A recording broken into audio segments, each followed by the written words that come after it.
325 जितने स्पर्धाओं में भारत 2/3 खेलों में कहीं होता ही नहीं, हमारी मौजूदगी नहीं होती, हम क्वालिफाई नहीं होते हैं।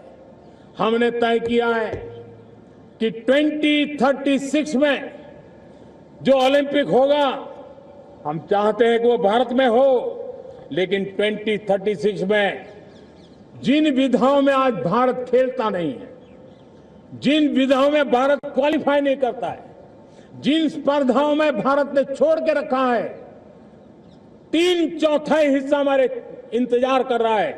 भारत उस पर बल देगा और इसके लिए हम टैलेंट हंट का एक अभियान भी चलाना चाहते हैं। हमें अगर 2036 के लिए खिलाड़ी चाहिए तो आज जो 5 साल, 10 साल, 15 साल की उम्र के नौजवान हैं, बेटे हैं, उनके तरफ ध्यान देना होगा, उन बेटियों पर ध्यान देना होगा।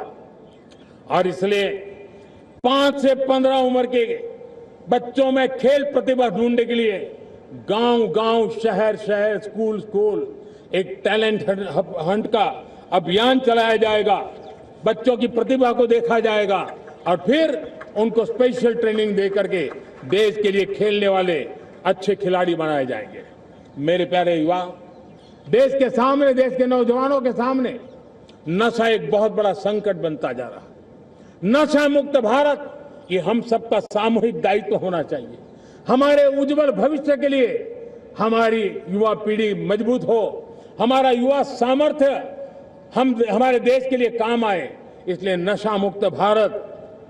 पिछले दिनों माय भारत के वॉलंटियर्स ने, देश के एनजीओ ने, देश के सामाजिक सांस्कृतिक संगठनों ने, देश के आध्यात्मिक पुरुषों ने मिलकर के नशा मुक्त भारत का 100 सप्ताह का एक कार्यक्रम तय किया है। 100 सप्ताह तक एक अभियान चलने वाला है। मैं हर परिवार को कहना चाहता हूं कि आप भी इस अभियान का हिस्सा बने, आप इसके साथ जुड़िए और देश के नशा मुक्त भारत के सपने को पूरा करने के लिए आप आगे आइए। मेरे प्यारे देशवासियों, 21वीं सदी में दशकों पुरानी जो चुनौतियां हैं, उन चुनौतियों को खत्म करना बहुत अनिवार्य है। नक्सलवाद, माओवाद लाखों युवाओं के भविष्य को तबाह कर दिया, अनेक माताओं के दूधमल नौजवानों को छीन लिया, बर्बाद कर दिया, हर मां बाप के सपनों को चूर चूर कर दिया।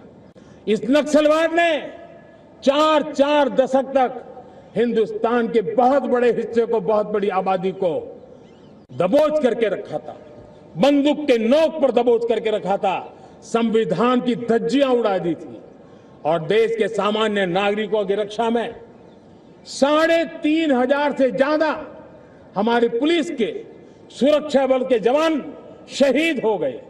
युद्ध के अंदर जितने सैनिक मरते हैं, उससे ज्यादा हमारे पुलिस जवानों को जान की बाजी लगानी पड़ी ताकि देश के सामान्य मानवी को सुरक्षा मिले। ये नक्सलवाद ने धरती को लहूलुहान कर दिया था। 2014 में आपने जब हमें मौका दिया, उसी दिन हमने संकल्प लिया था कि हम देश को नक्सलवाद से मुक्त करेंगे। और आज मुझे खुशी है कि नक्सली माओवादी हिंसा आखिरी सांस भी शायद रहने की अब तो ताकत नहीं रही है। पूरी तरह उसे खत्म करने की दिशा में जहां पर कभी नक्सलवादियों की गोलियां चलती थी, जहां पर कभी धरती रक्त रंजित रहा करती थी, आज उसी नक्सल क्षेत्रों में, उसी इलाकों में नक्सल मुक्त होने के कारण विकास, विश्वास और प्रयास का तिरंगा लहरा रहा है। मेरे प्यारे देशवासियों, लेकिन इस चुनौती को हमने कम नहीं आंकना है। इस चुनौती से हमें और भी सावधान रहने की जरूरत है। वर्षों तक देश की सत्ता में माओवादी सोच के लोग गलियारों में अपनी जगह बना करके बैठे थे। सरकारी कमेटियों में सलाहकार के रूप में भी ये माओवादी सोच ने नीतियों को प्रभावित किया था। मेरे प्यारे देशवासियों, जंगलों में हमें हथियारी नक्सलों का खात्मा बुलाने में, उस संकट से देश को मुक्त कराने में सफलता मिली है।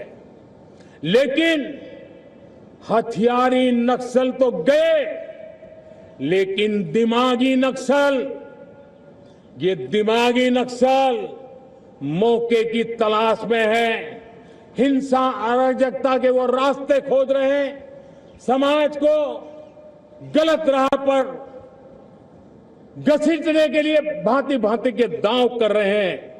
इन दिमागी नक्सलियों को पहचानना होगा, इन दिमागी नक्सलियों को आइसोलेट करना होगा और राष्ट्र को विकसित राष्ट्र बनाने की मुख्य धारा की ओर देश की युवा पीढ़ी को जोड़ना होगा। मेरे प्यारे देशवासियों, सुरक्षित भारत बनाना हम सबका दायित्व है। चुनौती सीमा के भीतर हो या सरहद से बाहर, भारत हर परिस्थिति के लिए तैयार है। आज युद्ध का नेचर बदल रहा है। अब युद्ध सीमा पर ही होता है, गारंटी नहीं है। आज युद्ध सीमा के अंदर, कहीं रिफाइनरी पे जाकर के, कहीं बैंकिंग सेक्टर को जाकर के, कहीं डेटा सेंटर को जाकर के, एक प्रकार से लड़ाई का नया रूप, इंफ्रास्ट्रक्चर तोड़े जा रहे हैं, फैक्ट्रियां तोड़ी जा रही है।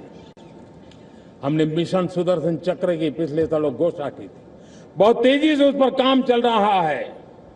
आज डिफेंस एक्सपोर्ट हमारा करीब 50 गुना बढ़ा है। करीब 100 देशों में हमारे अस्त्र शस्त्र पहुंच रहे हैं। वैश्विक पटल पर भारत की प्रतिष्ठा धीरे धीरे बढ़ रही है। बदलते हुए समय में अस्त्र शस्त्र की तरफ काम करना है, सैन्य बलों का सामर्थ्य बढ़ाना है, लेकिन साथ साथ नागरिकों को भी तैयार करना होगा।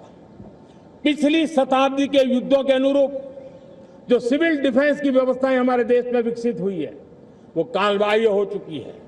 और इसलिए मैं आज लाल किले से घोषणा कर रहा हूं कि हम आने वाले दिनों में सिविल डिफेंस का एक वाइब्रेंट नेटवर्क खड़ा करेंगे। आधुनिक व्यवस्थाओं से उनको परिचित कराएंगे। आधुनिक संकटों से नागरिकों को रक्षा करने की क्या व्यवस्था हो सकती है, एक बहुत बड़ा वॉलेंटरी फोर्स सिविल डिफेंस का आधुनिक चुनौतियों को पार करने वाला हम बनाने वाले हैं। मेरे प्यारे देशवासियों, राष्ट्र के निर्माण में आज हमारी बहनों बेटियों का योगदान हम सब के लिए बहुत बड़ा प्रेरणा का कारण बना हुआ है। फाइटर जेट हो या सिविल एविएशन, हमारी बेटियां सबसे आगे दिखाई दे रही है। खेलकूद का मैदान हो, हमारी बेटियां आगे दिखाई दे। स्टेम एजुकेशन में भर्ती होने की प्रक्रिया हो, सबसे ज्यादा हमारी बेटियां आगे दिख रही है।